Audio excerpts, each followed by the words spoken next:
Seminar Implementasi Budaya Positif CGP Angkatan 4 SD Santa Maria. Hari ini kita akan diberi paparan mengenai budaya positif oleh teman-teman kita yang ada di depan. Untuk tidak memperpanjang waktu, mari kita memulai kegiatan ini dengan doa. Mari kita berdoa menurut agama dan kepercayaan masing-masing. Doa dimulai.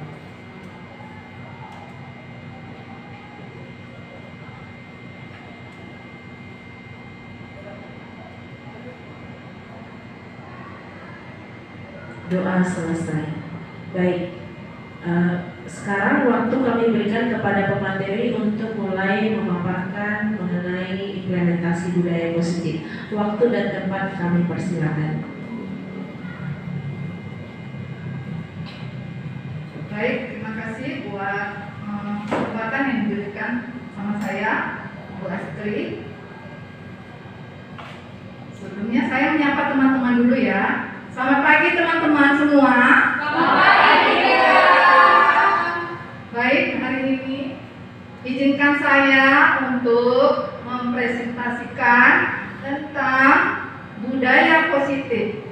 Ya, kami guru-guru calon guru penggerak Angkatan 4 Kota Pekanbaru akan mengimbas materi atau pelajaran yang sudah kami dapatkan sampai hari ini.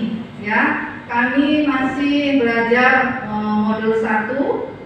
Di sini kami akan mengimbas kepada teman-teman modul 1.4 tentang budaya positif. Baik, Bapak Ibu,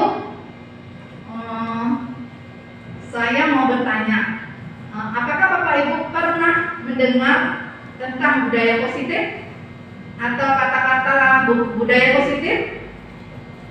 Silakan Bapak Ibu memberi jawaban. Belum? Mungkin selama ini perjalanan yang sudah pernah Bapak Ibu alami selama mengajar di sekolah kita tentang budaya positif. Tapi mungkin sudah pernah mendengar ya tentang budaya positif? Iya, oke. Baik.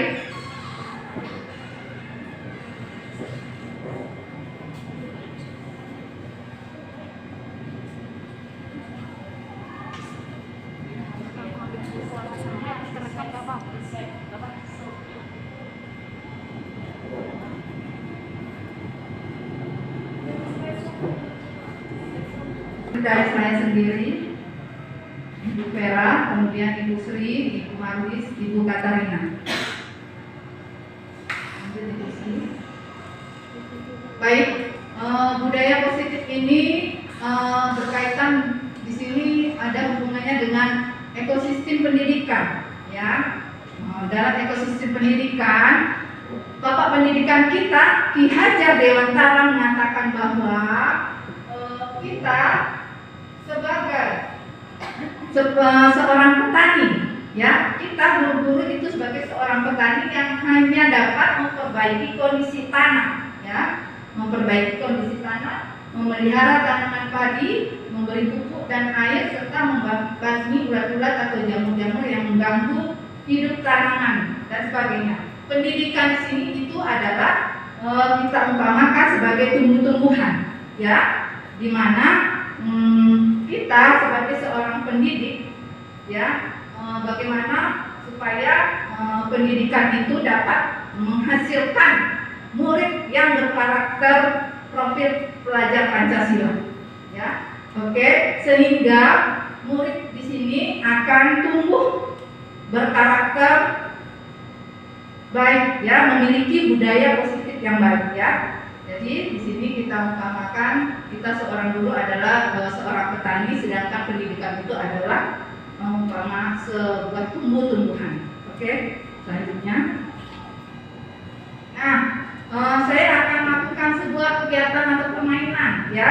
Di sini permainannya disebutkan dengan cobalah bukan, ya.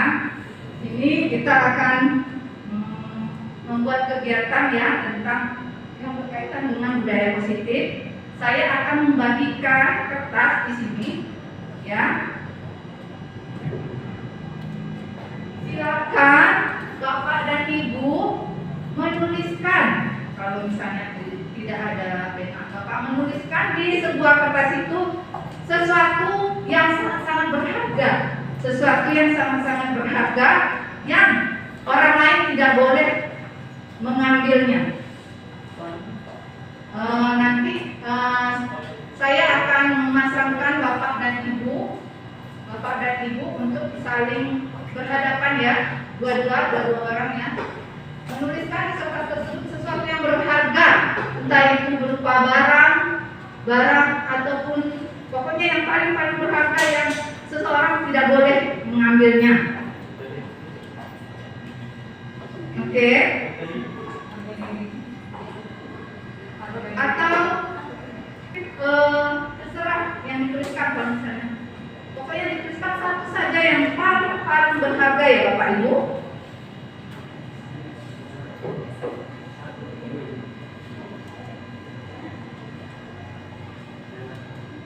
Sudah?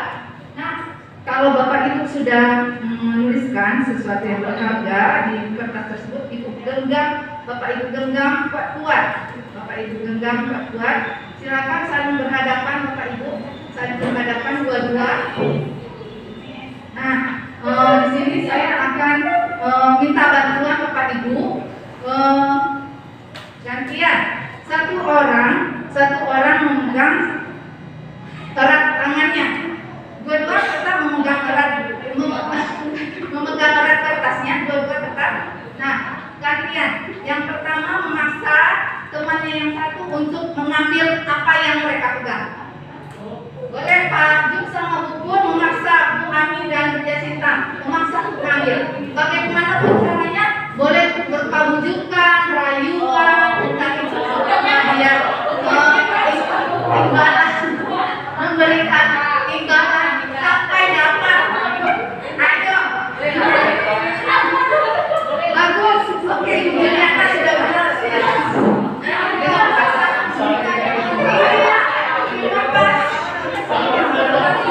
Oke, gantian. Baik, sudah. Terima kasih Bapak Ibu. Boleh juga gantian. Enggak usah, enggak lupa. Nah,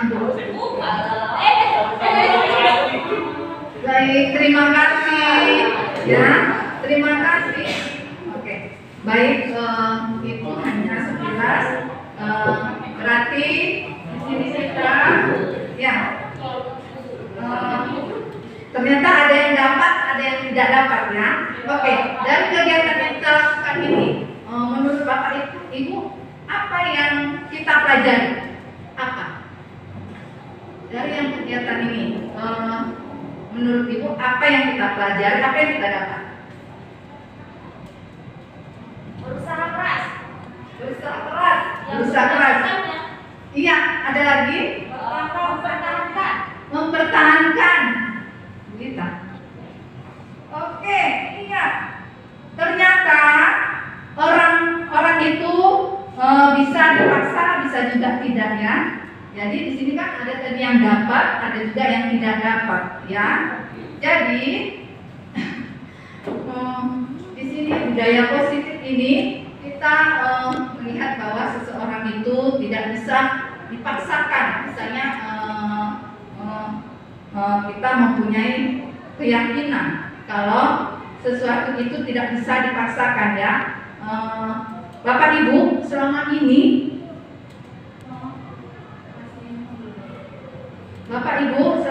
kita sering memaksakan kehendak kita ke anak-anak ya, bahwa anak harus melakukan hal yang kita inginkan.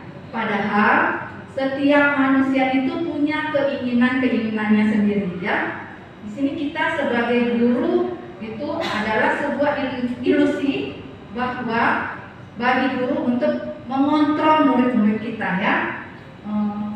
Ya di situ. Jadi kita tidak bisa memaksakan keinginan kita kalau kita harus anak tersebut melakukan sesuai yang kita inginkan ya. Nah, untuk melihat miskonsepsi tentang ilusi kontrol. Di sini baik kita lihat ada 4 perubahan paradigma teori kontrol atau ilusi kontrol. Di sini ada penjelasan dari Dr. William Glasser dalam kontrol teori untuk meluruskan beberapa miskonsepsi tentang kontrol. Yang pertama, ilusi guru mengontrol murid. Di sini artinya kita sering berpikir bahwa kita mengontrol murid kita sehingga murid mematuhi perkataan kita. Tapi sebenarnya itu hanya akan terjadi jika dia mengizinkan. Ya, jadi kita tidak bisa memaksakan orang lain untuk melakukan seperti yang apa kita inginkan. Kemudian masuk ilusi yang kedua, bahwa semua penguatan positif efektif dan bermanfaat. Ya, kita sering menguji anak-anak kita dan segera melihat efeknya yang instan pada perubahan sikapnya menjadi baik. Padahal penguatan positif itu hanya akan memberikan disiplin sementara, ya. Dan pada saat rasa senang dan bangga karena mendapatkan ganjaran itu hilang, maka dia akan kembali lagi ke kelakuan aslinya.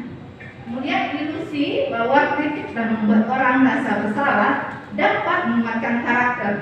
Di sini kita contohnya seperti ini. Kita sebagai guru seringkali memberikan nasihat kepada anak-anak. Contohnya, apa kamu tidak sayang sama ibu? Apa kamu tidak merasa ibu sudah lelah melakukan ini, itu buat kamu? Nah, tujuan kita membuat seorang anak merasa bersalah atas sikapnya, yaitu tidak lain adalah sebuah jalan untuk membuat anak hanya merasa bersalah saja, dan dia akan berpikir buruk tentang dirinya.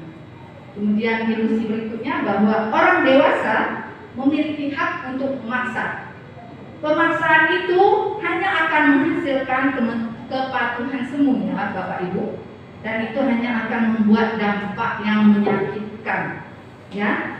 Dan pemaksaan itu hanya menjauhkan hubungan kita dengan anak-anak murid kita, ya. Jadi itu adalah teori ilusi, ya, teori kontrol yang kita selama ini mungkin kita lakukan, ya. Kita harapkan itu bisa kita luruskan dengan anak-anak kita. Oke, lanjut. Bagaimana seseorang bisa berubah dari paradigma stimulus respon kepada pendekatan teori kontrol? Nah, budaya positif ini akan dihubungkan dengan teori stimulus respon dan teori kontrol. Ya, Stephen R. Covey mengatakan, bila kita ingin membuat kemajuan perlahan sedikit-sedikit, ubahlah sikap atau perilaku Anda. Namun bila kita ingin memperbaiki cara-cara utama kita, maka kita perlu mengubah bagaimana kita melihat dunia. Ya, oke Bapak Ibu, lanjut. Nah, Satu menit lagi ya Bu Vera. dalam perubahan paradigma antara teori stimulus dengan teori kontrol, kita melihat perbedaannya. Bisakah kita mengontrol seseorang? Dalam teori stimulus respon itu realitas atau kebutuhan kita sama. Sedangkan di teori kontrol, realitas kebutuhan kita berbeda. Kita lihat perbedaannya, enak. Bapak Ibu, jadi manakah yang kita terapkan dalam pendidikan kita kepada anak-anak, ya? Yang kedua, teori stimulus respon, semua orang melihat hal yang sama. Sedangkan teori kontrol, setiap orang memiliki gambaran berbeda. Kemudian teori stimulus respon berikutnya, kita mencoba mengubah orang agar berpandangan sama dengan kita. Di teori kontrol, kita berusaha memahami pandangan orang lain tentang dunia, ya. Kemudian teori berikutnya, perilaku buruk dilihat sebagai suatu kesalahan. Sedangkan di teori kontrol, semua perilaku memiliki tujuan. Misalnya di sini semua kita memiliki tujuan, apa yang semua orang memiliki tujuan yang kita lakukan. Misalnya perilaku memiliki tujuan itu di sini ketika anak-anak mungkin terlambat. Mengapa dia terlambat? mungkin bannya bocor atau mungkin banjir, ya. Kemudian di teori stimulus respon orang lain bisa mengontrol saya. Itu tidak benar ya. Yang benarnya hanya Anda yang bisa mengontrol diri Anda, ya. Kemudian berikutnya saya bisa mengontrol orang lain. Itu juga tidak benar ya. Yang benar Anda tidak bisa mengontrol orang lain. Kemudian pemaksaan ada pada saat rujukan gagal, seperti yang kita lakukan tadi ya. Kalau seseorang rayu untuk mengambil apa yang sudah kita yakini, yang sudah kita ingini dengan rujukan rayuan, tetapi kalau kita yakini itu berharga, maka orang lain tidak akan mendapatkannya. Ya, makanya untuk supaya keinginan itu tercapai, kita harus berkolaborasi dan konsensus menciptakan pilihan-pilihan baru. Kemudian untuk teori stimulus respon itu model berpikir menang kalah. Itu teori yang sudah lama, ya. Yang untuk teori sekarang itu modelnya berpikir menang-menang, ya. Nah, di antara dua teori tersebut nanti kita akan menerapkan budaya positif pada teori kontrol, ya. Oke, lanjut Bu Sri. Nah, materi selanjutnya disiplin positif dan motivasi belajar, ya nah. Disiplin diri membuat orang menggali potensi menuju sebuah tujuan apa yang dia hargai dan berganti